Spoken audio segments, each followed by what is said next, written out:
तर नमस्कार मंडळी, आपल्याकडे जी गाडी आली आहे ती गाडी आली आहे मुंबई वरळीवरनं सर आलेत. तर माझा बालपण तिथं गेलाय वरळीमध्ये, तर सर वरळीवरनं आलेत आणि आल्यावर नंतर आमची ओळख झाली. आणि गाडी जी आली आपल्याकडे ती रेनॉल्ड ट्रायबर जानेवारी 2026चं मॉडेल आहे. आपण लोगो बघू शकतो. हा जो रेनॉल्डने नवीन आता त्यांचा लोगो लॉन्च केलाय, त्याच्यामध्ये आता ही गाडी आपल्याला फेसलिफ्टमध्ये बघायला मिळते. 2026ची गाडी आता आपल्याकडे फिटिंग झाली आहे. हिच्यामध्ये जे किट इन्स्टॉल केले आतापर्यंत, आपण जे किट रेनॉल्ड ट्रायबर, कायगर आणि निसान मॅग्नेटला वगैरे फिट करतो, तेच किट आपण या गाडीमध्ये आपण इन्स्टॉल केलं आहे. मिजोचं सिक्वेन्शियल इटालियन ECM वाला जे किट आहे याच्यामध्ये इन्स्टॉल केलं आहे. सरांनी गाडी चालवली आहे आणि सरांचा जो एक्सपिरियन्स आहे, सर म्हणजे मगाशी आता त्या व्हिडिओमध्ये मला खूप जास्त बोलता येणार नाही म्हणतात, पण मगाशी माझ्याबरोबर जेव्हा बोलत होते तेव्हा खूप चांगला म्हणजे त्यांचा जो एक्सपिरियन्स होता तो त्याच्या माझ्याबरोबर शेअर करत होते. तर आपण बघू आपण त्यांचा कसं काय एक्सपिरियन्स आहे आणि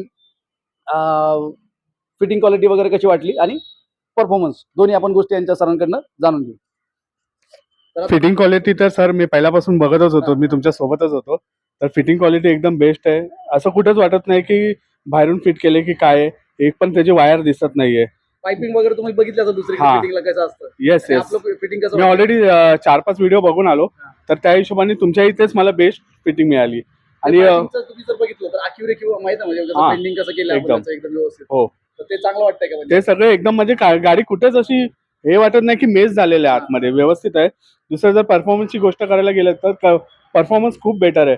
म्हणजे मला पेट्रोलमध्ये जो जर्क लागत होता, तो आता मला गिअर शिफ्टिंगला जर्क लागत नाहीये बिलकुल. हां. तो निघून गेलेला आहे.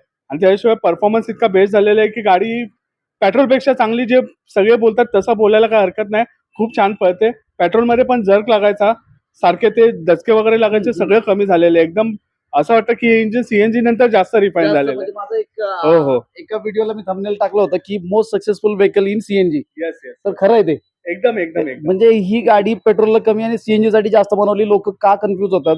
चुकीचे फिटिंग वगैरे केल्यामुळे त्यांचा एक्सपिरियन्स खराब आहे की रेनॉल्ड ट्रायबर खराब होते, चालत नाही व्यवस्थित. नाही, आता आणखीन एक जो हे आहे तो मिथ आहे, म्हणजे की ऍडव्हान्सर लावायला पाहिजे. काहीच ऍडव्हान्सरची गरज नाही सर, कारण मी स्वतः तुमच्याकडे येऊन ते विचारलं. पण आता मी गाडी चालवल्यानंतर मला असं वाटत नाही की ऍडव्हान्सरची गरज आहे. आणि कुठले पण बाहेरचे जे प्रोडक्ट लावतात गॉडबूस्ट वगैरे, त्याच्याप्रमाणे त्याच्यापेक्षा जास्त चांगली देते असं मला वाटतंय. कारण गॉडबूस्टचा पण एकदा मी एक्सपिरियन्स होता की हे लावायला पाहिजे, म्हणजे तुम्ही सगळीकडे विचारलं ऍडव्हान्सर लावायला मस्त आहे. लावायलाच पाहिजे. मी मुंबईवरून सगळीकडे विचारत आलो, तर मला कोणी असं सांगितलं नाही की ऍडव्हान्सर लावायची गरज नाही. सगळे बोले ऍडव्हान्सर शिवाय तुमची गाडी पिकअप आणि मायलेज देणारच नाही.